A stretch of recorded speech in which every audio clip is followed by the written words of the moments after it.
अब विनोद रावल सर, मैं आपका रुख करना चाहूंगी। सर, पेशे से आप चार्टर्ड अकाउंटेंट है, ऐसे में चार्टर्ड अकाउंटेंट के नजरिए से ये जानना जरूरी है कि उन कंपनियों के बैलेंस शीट पर, या फिर अगर हम ये कहें कि जब कंपनियों के अलावा अगर हम ये देखते हैं कि जो टैक्स पेयर्स है, क्या उन पर भी इसका असर पड़ेगा? क्योंकि देश का कर्ज बढ़ रहा है, टैक्स पेयर्स अगर अपनी भूमिका निभा रहे हैं टैक्स देने में, तो उनके जेब पर भी असर पड़ेगा क्या? जी नमस्कार, धन्यवाद इस सब डिबेट में इतने इंटेलेक्चुअल लोगों के बीच में। देखिए, टैक्स पेयर्स को तो सर्टनली फर्क पड़ता है, क्योंकि अल्टीमेटली जो टैक्स का पैसा है वही तो जीडीपी में कन्वर्ट होता है, और वही सरकार के पास पैसा है जिससे सब कर्ज का भुगतान करना हो, या किसी भी इंफ्रास्ट्रक्चर में जाना हो, या किसी भी तरह के आपको जितने भी एक्टिविटीज सोशल करने होते हैं, वो सब टैक्स पेयर के पैसे से होते हैं। जहां तक कर्ज बढ़ने की बात है, कर्ज बढ़ने का सबसे बड़ा नुकसान ये होता है, कर्ज बढ़ना अपने आप में नुकसान नहीं है। सबसे बड़ा सुरभि जी नुकसान ये है कि जो उसके अगेंस्ट जो ब्याज का भुगतान करना है या जो इस लोन का रीपे करना है, वो उसी फॉरेन करेंसी में जाना है। तो जब फॉरेन करेंसी आपकी महंगी होती है, जब 85 रुपीज का डॉलर एक साल के अंदर 10% बढ़ के 95 रुपीज पर खड़ा हो जाता है, तो वो 10% आपकी जो कॉस्ट बैठे बैठाए बढ़ गई, वो टैक्स पेयर के पैसे से ही जा रही है, और उससे कहीं बाकी जो स्कीम्स हैं उन पर इंपैक्ट आता है, क्योंकि वो पैसा दूसरी तरफ डाइवर्ट करना पड़ेगा। कर्ज का तो भुगतान करना पड़ेगा, आपके पास चॉइस नहीं है। वो भुगतान करने के लिए जो टैक्स पेयर्स का पैसा है वो 10% डीवैल्यू होकर के जा रहा है। आपके बच्चों की पढ़ाई महंगी हो जाती है, जो एक आम टैक्स पेयर के लिए आज सबसे बड़ी समस्या बन गई है। बिल्कुल। उसके बाद उसका तेल महंगा होता है, क्योंकि उसका डॉलर पर जो दबाव आ रहा है उसकी वजह से, रीपेमेंट की वजह से, उससे तेल महंगा होगा, खाने का जो तेल है वो महंगा होगा। हम पहले भी इस पे प्रोग्राम कर चुके हैं। इन सब चीजों को देखते हुए उसका जो असली इंपैक्ट है वो पड़ेगा तो टैक्स पेयर पर ही, क्योंकि उसी पर टैक्स का बोझ आएगा, भले वो तेल की शेप में आए या जीएसटी की शेप में आए। जब प्रोडक्ट महंगा होगा तो वहां से भी उसी तरह से कॉस्ट बढ़ करके आगे जाएगी। तो मेरा ख्याल है कि बिल्कुल इसका डायरेक्ट इफेक्ट आम सिटीजन्स पर और आम टैक्स पेयर्स पर बिल्कुल पड़ता है, वो इससे बचा हुआ नहीं कहीं से भी। विनोद रावल सर का भी मैं रुख करना चाहूंगी। विनोद रावल सर, जब ये सिचुएशन हम देख रहे हैं कि प्राइवेट बोरोइंग तो बढ़ती चली जा रही है, लेकिन इस बीच में क्या ये कॉर्पोरेट डिफॉल्ट का एक तरीके से हम खतरा इसे कह सकते हैं? क्योंकि जब ये निजी क्षेत्र का ये वो बजट है जो कि बढ़ रहा है, वो कर्ज है जो कि बढ़ रहा है, सरकार का तो कर्ज घटा है पहले के मुकाबले, लेकिन निजी क्षेत्र के बढ़े हैं। इसलिए मैंने ये पूछा कि क्या कहीं ऐसा तो नहीं है कि ये कॉर्पोरेट डिफॉल्ट का ये खतरा इससे बढ़ने लगेगा?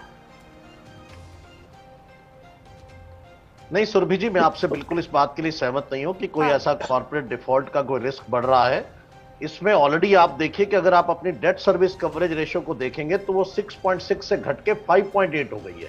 मतलब हम बेटर पोजीशन में आ गए हैं, हम ज्यादा क्वेश्चंस में हैं, इसलिए ये कोई अलार्मिंग सिचुएशन नहीं है। और अगर आप उसके साथ बात करती है तो जो आपका कॉर्पोरेट आपका लोन है वो 36.4% है, और जबकि सरकार का घट के 26.5% हुआ। तो सरकारी डेट घटा है जबकि कॉर्पोरेट का बढ़ा है। तो इसको अगर आप डिवाइड करेंगे तो बिल्कुल आपके पास कवरेज रेशियो में क्वेश्चन बचा हुआ है, कहीं किसी तरह का कोई रिस्क नहीं है। और दूसरी बात जिसको हम कह रहे हैं कि डेट बढ़ गया है, अगर उसको भी अगर आप थोड़ा सा डाइसेक्ट करेंगे तो आप देखेंगे कि डॉलर की वैल्यूएशन की वजह से उसका जो वैल्यूएशन इफेक्ट है, ज्यादा इफेक्ट उसी से आया है। जो अगर आप उसको इफेक्टिव फिगर निकालेंगे तो वो सिर्फ 51 बिलियन है जो बढ़ा है, 26.3 बिलियन इंक्रीज है, जिसमें से 24.6 बिलियन जो है वो वैल्यूएशन का इफेक्ट है, और सिर्फ 51 बिलियन ऐसा है जो रियल में इंक्रीज हुआ है। और आपने जैसे कहा कि सरकारी घटा है और कॉर्पोरेट बढ़ा है। तीसरी चीज जिसकी आप मैच्योरिटी रिस्क की बात कर रहे हैं, तो मैच्योरिटी रिस्क में कोई ऐसा रिस्क दिखाई नहीं देता है। उसका रीजन है कि जो शॉर्ट टर्म है, शॉर्ट टर्म डेट जो है वो 18.3 से बढ़कर 19.6 हुआ है। और जब आप उसको देखेंगे, सबसे इंपॉर्टेंट इस पे एस्पेक्ट जो रहता है इस तरह की चीजों में, जिसको हम as a chartered accountant, I think Mitali will agree with me, कि हम 12 महीने में जो हमारा रीपेमेंट है उसको हम रीपे करने की कितनी कैपेसिटी में है, क्या हम अपना डेट सर्विस करने की पोजीशन में है, उस पर लेते हैं। अगर आप उसके नंबर्स को इसी रिपोर्ट से उठाते हैं तो ये नंबर 45.4% से बढ़ के 47.3% हो गया है। मतलब हमारी कवरेज जो है वो बेटर हो गई है, और हमें किसी तरह से 1 ईयर का रीपे करने में हम और ज्यादा सक्षम हो गए हैं और हमारे पास क्वेश्चन है अब हम 6.6 से 5.8% पे आ गए अपने करंट रिसीट्स के।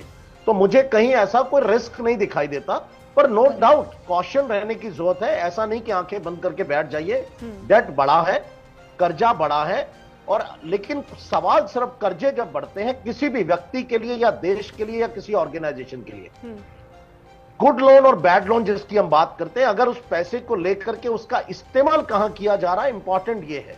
अगर आप उसका इंपॉर्टेंट सिर्फ अपने पुराने, जैसा अश्विनी जी ने कहा, इन्होंने हमारे मित्र जो पत्रकारों ने कहा था कि रजनीकांत जी ने, कि अगर आप उसको पुराना लोन पटाने के लिए नया लोन लेते हैं तो आपका भगवान मालिक है। फिर तो चाहे आप यूएस में हो या इंडिया में हो, 105% पे निकोले मिताली जी की फिगर को एग्री करें या 20.8% भारत की माने, दोनों केसेस में रिस्क सबसे बड़ा यह है कि कर्ज लिया किस पर्पज से जा रहा है।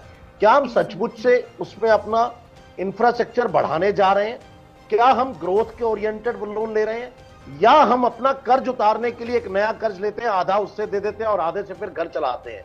तो आई थिंक वो सिचुएशन नहीं है। 20.8% का जो हमारा जीडीपी नंबर्स है अभी बहुत स्ट्रांग है। फॉरेन रिजर्व्स अभी देश के पास बहुत स्ट्रांग है, किसी तरह की कोई जरूरत नहीं है। यस, लेकिन अलर्ट रहने की जरूरत है, और उसको मुझे लगता है आरबीआई की रिपोर्ट लाने का मतलब ये है, अश्विनी जी ने बिल्कुल ठीक कहा कि इस स्टेज पे रिपोर्ट लाने का मतलब ये है कि हम बहुत स्ट्रांग पोजीशन में है, आइए हमारे पास इन्वेस्ट कीजिए, क्योंकि सरकार एफसीआईआर बी के अंदर पैसा मांग रही है एनआरआई से।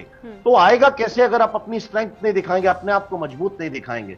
अगर आप अपने आप को कमजोर दिखाएंगे तो सुरभि जी कोई आपको पैसा नहीं देता है। गरीब किसी जिसको कहते हैं ना मजलूम आदमी को कोई पैसा नहीं देता है, उसके लिए जो मिलता है वो स्ट्रेंथ को मिलता है और प्लानिंग को मिलता है कि आप करना क्या चाहते हैं। तो सबसे इंपॉर्टेंट है कि आपको अपनी ग्रोथ दिखानी है, आपको अपना विकसित भारत का जो सपना हमने देखा है उसको दिखाना है कि कैसे हम उस पैसे का यूज करके अपने आप को आगे ले जाना चाह रहे हैं। जब आप पांचों सेगमेंट्स को इकट्ठा करेंगे तो आपको लगेगा कि लोन का नंबर बढ़ना कोई बुरा नहीं होता, अच्छा ये होता है कि उसका इस्तेमाल कहां किया जा रहा है। क्या डेट रीसर्विसिंग के लिए है या हम अपनी ग्रोथ के लिए यूज कर रहे हैं। भले ही वो जापान का हमें फ्री पैसा मिले या मेट्रो के लिए हमें 1% पे कभी मिला था, आज मेट्रो का हम सब लाभ उठाते हैं, लेकिन ये जापान के डेट से बनी थी मेट्रो, अगर 2000 की बात करें तो, जो सबसे पहली। तो लोन लिए जाते हैं, इसमें कोई दो राय नहीं, कोई भी ऑर्गेनाइजेशन बिना डेट के नहीं चलती है, लेकिन एक स्टेज के बाद डेट के मोड बदल जाते हैं। वो भले ही इक्विटी में कन्वर्ट हो, भले ही प्रेफरेंशियल में कन्वर्ट हो, या किसी भी तरह से कन्वर्जन हो, लेकिन डेट जब तक इंटरेस्ट बेरिंग है, ये कैपेसिटी होनी चाहिए कि आप इंटरेस्ट कमा करके देने की हालत में है या नहीं है। अभी हमारी जीडीपी 7% के आसपास ग्रो कर रही है और 6% से हम अपना डेट सर्विस कर रहे हैं। तो I think we are in a position, और अभी हम प्लस में हैं, माइनस में नहीं है। थैंक यू सुरभि जी आपके लिए। ठीक है विनोद जी, लेकिन रजनीकांत सर